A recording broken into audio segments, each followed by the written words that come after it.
来继续来看台北市长蒋万安，本地是安排这个礼拜六要到台中来参访，但是台北最近的事端是一件搁一件，先是有囡仔防苦毒，搁来搁有这个监视器议员食钱的案件，所以民进党甲民众党要求蒋万安爱到议会做专案报告，蒋万安只好甲交流的行程来延后，也毋过传出讲。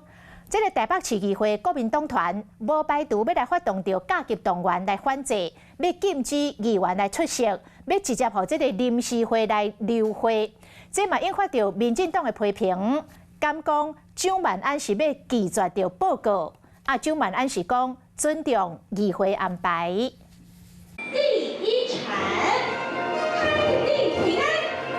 台北市长蒋万安亲身出席捷运北环段台北市境内开工典礼，这是北台湾捷运路网重要一部分。蒋万安全力拼市政，毕竟苦毒囡仔地市案件，各界拢要真关心。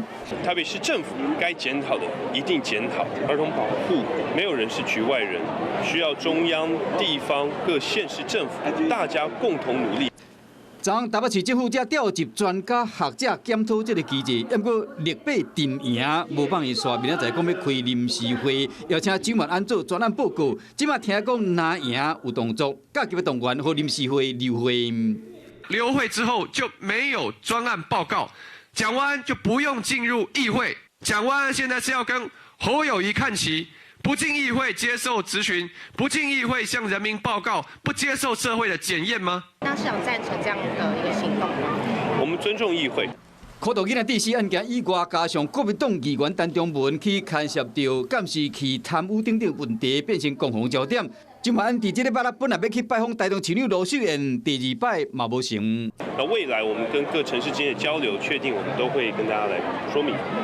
讲嘅政治化，毕竟内政部长林佑昌最近呢真接去拜访上北，引起联想。进前则因为讨论社的开发议题，甲蒋万安会面下晡，林佑昌会去新北拜会市长侯友宜，是讲听讲引起上北幕僚的不满。即日林佑昌用沟通的方式去拜访，也毋过私底下一直放话，互人认讲以为要参选上北。